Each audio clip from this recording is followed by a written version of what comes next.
Hello दोस्तों। आज की जो कहानी है वो अरुणाचल प्रदेश की है। एक गरीब परिवार की है और एक लड़की की कहानी है। तो आइए शुरू करते हैं। कहानी एक गरीब परिवार की है। उसके अंदर उस परिवार में एक लड़की है। उस लड़की का नाम होता है एठी मीना। और शुरुआती पढ़ाई वो अपने अरुणाचल प्रदेश से ही करती है। और करने के बाद जिंदगी में कुछ कर गुजरने की उसकी तमन्ना होती है। सोचती है कि लाइफ में कुछ आगे करा जाए, कुछ बना जाए। और आगे की हायर एजुकेशन के लिए वो ईटानगर चली जाती है। अरुणाचल प्रदेश से ही कुछ दूरी पर ईटानगर चली जाती है और वहाँ वो पॉलिटेक्निक में कॉलेज में एडमिशन ले लेती है। और ईटानगर में एटी मीना की बहन भी रहती है बड़ी। और उसके बाद जब वो कॉलेज में पढ़ती है तो उसी दौरान उसकी एक लड़के से मुलाकात होती है। और उस लड़के का नाम होता है रोनी लीसी, जो वहाँ के लोकल एमएलए का बेटा होता है। दोनों में मुलाकात होती है। मुलाकात के दौरान दोनों अच्छे दोस्त बनते हैं और दोस्त बनने के बाद आपस में प्यार कर बैठते हैं। ये बात होती है 2008 की। और उसके बाद 2010 में दोनों तय करते हैं कि शादी करेंगे।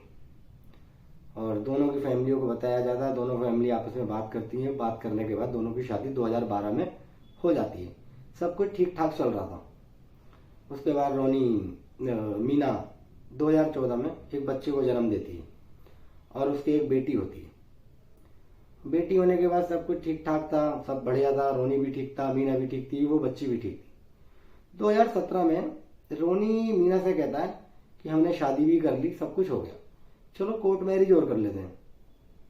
मगर मीना ये बात सवाल जब सुनती है तो वो कहती है कि हमारी तो परिवार की रजामंदी के साथ हुई, सारी चीज हुई, तो हम कोर्ट मैरिज क्यों करें।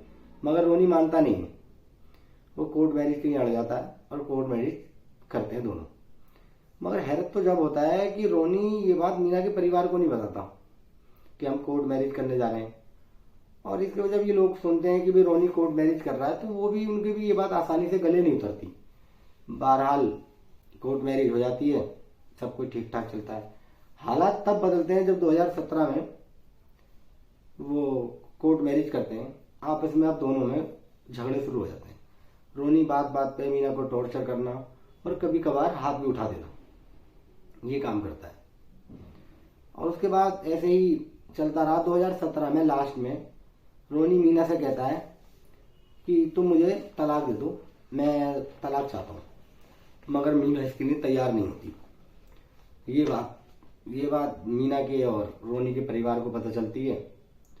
वो नाराज होते हैं और फिर आपस में बैठती हैं दोनों फैमिलियां, दोनों को लेकर, रोनी को लेकर और मीना को लेकर, और लेके बैठती हैं। और ये आपस में फिर रजामंदी हो जाती है और रोनी कहता है कि मुझे तलाक नहीं चाहिए।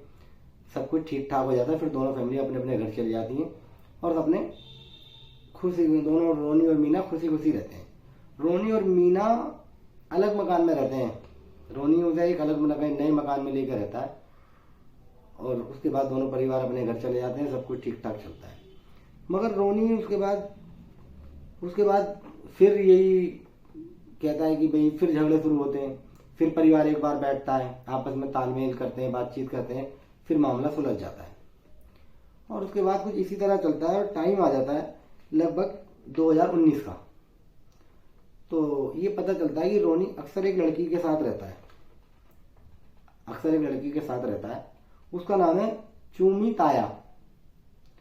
और चूमी ताया के साथ रहता है और दोनों आपस में अच्छे दोस्त हैं और दोनों एक दूसरे से प्यार करते हैं और शादी भी करना चाहते हैं।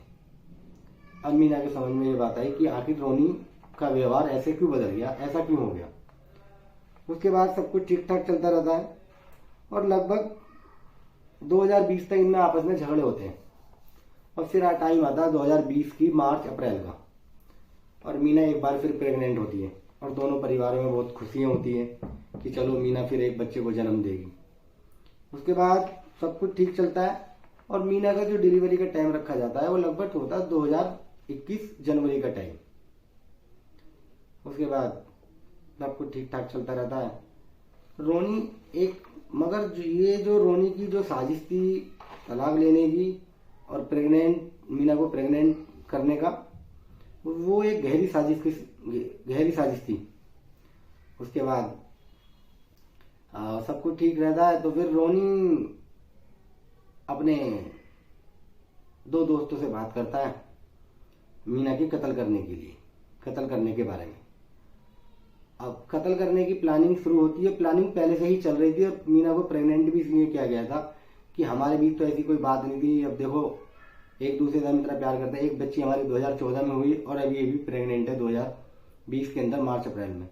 ये दुनिया को दिखाने के लिए था सिर्फ। वो दोनों दोस्त मिलके और रोनी मिलके एक सुपारी किलर का इंतजाम करते हैं। जो सुपारी किलर उन्हें ड्राइवर के रूप में मिलता है और वो इस काम को करने को तैयार हो जाता है। उसके बाद वो ड्राइवर से बात करी जाती है। बात 10 लाख रुपए में होती है।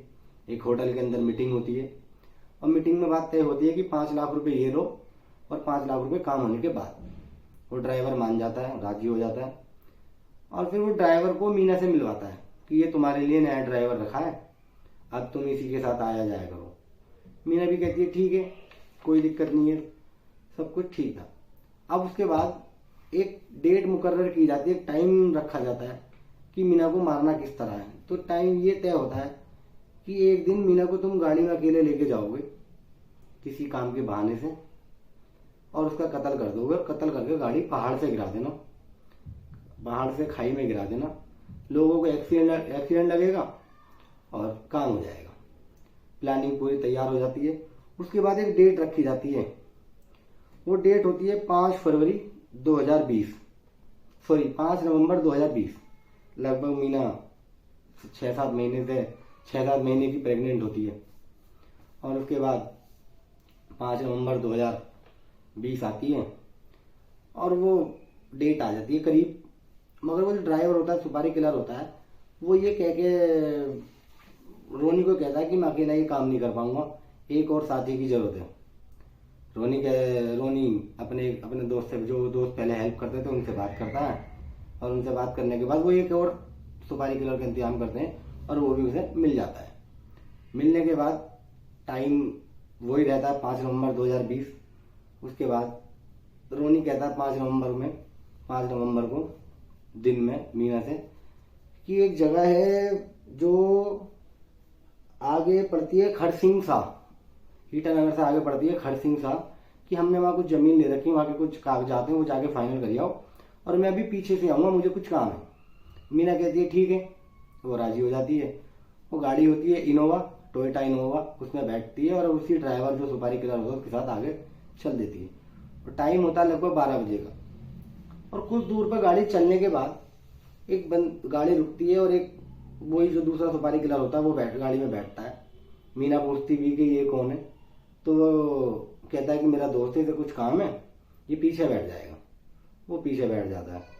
मीना जबकि ड्राइवर के बराबर में बैठी हुई होती है और जब गाड़ी थोड़ी देर दूरी पर चलती है, थोड़ी दूर चलने के बाद वो जो दूसरा सुपारी किलर था वो हथौड़ा होता है गाड़ी के अंदर पहले से ही, वो हथौड़ा लेके मीना के सर पे वार करता है। काफी एक के बाद एक कई वार करता है और मीना वहीं ऑन द स्पॉट खत्म हो जाती है, उसका कत्ल हो जाता है। उसके बाद थोड़ी दूर गाड़ी चलने के बाद वो सुपारी किलर उतरता है गाड़ी से, उतरने के बाद चला जाता है और जाने के बाद वो ड्राइवर जो होता है पहले वाला सुपारी किलर, वो गाड़ी को पहाड़ के नीचे से खाई में गिरा देता है और वहां से चला जाता है। इत्तेफाक गाड़ी जो होती है ना पहाड़ के बिल्कुल नीचे नहीं जाती, वो वहीं बीच में थोड़ी नीचे आने के बाद वहीं अटक जाती है। और फिर उसके बाद राहगीर चलते हुए गाड़ी देखते हैं फंसी हुई, वो कंप्लेंट करते हैं, पुलिस को फोन करते हैं, पुलिस आती है और पुलिस उस गाड़ी को क्रेन से खिंचवाती है और खिंचवाने के बाद पता लगता है कि इसके अंदर एक लेडीज की वो बॉडी है। उसको पोस्टमार्टम के लिए भेजते हैं, हॉस्पिटल भेजते हैं। हॉस्पिटल में डॉक्टर मीना को डेथ घोषित कर देते हैं। इतने में मीना के और उसके रोनी के परिवार वाले भी आ जाते हैं। अब पुलिस जांच करती है कि भाई वो ड्राइवर वहां मौजूद नहीं है कि कैसे हुआ। वो ड्राइवर से बात करती है तो पता लगाती है, तो वो ड्राइवर वो कहता है कि मैं कुछ काम करने के लिए गाड़ी से उतरा और गाड़ी खुद ब खुद चल के नीचे खाई में गिर गई। मगर पुलिस को उसकी बातों पे शक होता है। पुलिस जांच करती है, जांच करने के दौरान पता लगता है कि अभी इन दोनों में ऐसे थे 2008 में प्यार हुआ, 2010 तक उन्होंने अपने परिवार वालों से डेट की और फिर उन्होंने 2012 में शादी की और 2014 में ये माँ बनी और ये दूसरी बार अब माँ बनने वाली है 2020 में। तो वो पुलिस जांच करती है कि नया ड्राइवर रखा है, आपस में झगड़े भी काफी हुए हैं। तो पुलिस जांच करती है और ड्राइवर से सख्ती के साथ पूछताछ करती है, टॉर्चर करती है। तो वो सारी पोल पट्टी खोल देता है कि मेरे जो मालिक हैं रोनी ने मेरे को बताया था कहा था कि इस तरह मैम साहब का मर्डर करना है और 10 लाख रुपए हमारी बात हुई थी। और मेरे साथ एक साथी और था जो मर्डर करके हथौड़े से पहले ही उतर के चला गया। उसके बाद पुलिस रोनी को और उनको अपने हिरासत में ले लेती है, दोनों को, मर्डर सुपारी किलर को और रोनी को, और रोनी के दोनों दोस्तों को भी उठा लेती है, और रोनी की जो गर्लफ्रेंड होती है उसको भी उठा लेती है।